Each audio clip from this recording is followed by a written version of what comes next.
அனி drop video வந்து கேடி ராகவன் வந்து அசிங்கப்பட்டார். அந்த கேடி ராகவன் பிஎல் சந்தோஷ் என்றவர் பக்கத்தில் நின்று, இடதுபுறம் பிஎல் கேடி ராகவன், வலதுபுறம் அண்ணாமலை, இந்த சைடில் பாண்டே, இன்னும் சில பத்திரிகையாளர்கள் பாக்கி மாதிரி ஆட்கள்லாம் நின்று ஒரு ஃபோட்டோ வெளியில் வருது. அப்போது ப்ளே எங்கே இருக்குது பாருங்கள், கேடி ராகவன் கையில் இருக்குது ப்ளே.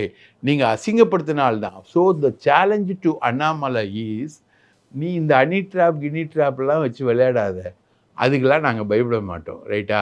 சென்ட்ரல் கவர்மெண்ட் நினச்சா பிச்சை எடுத்துருவோம், அண்ணாமலையை உரிச்சு கண்டம் போட்டுருவாங்க, அந்த அளவுக்கு பண்ணிவிடுவாங்க. ஸோ நீ வந்து மத்திய தலைமை சொல்கிறத கேட்டு ஒழுங்காக ஒதுங்கிக்கிட்டினா உனக்கு பிரச்சனை இல்லை. அது மீறி வர்றது போகிறது எல்லாமே, அவர் நீடிக்கிறது எல்லாமே எடப்பாடி எப்படி பிஜேபியை ரிசீவ் பண்ணுறான்றதை பொறுத்து தான் இருக்குது. SVC ஆதித்யரா மூவிஸ் தயாரிப்பில் சங்கர் இயக்கத்தில் ராம்சரண் நடிக்கும் கேம் சேஞ்சர் ஜனவரி 10 முதல்.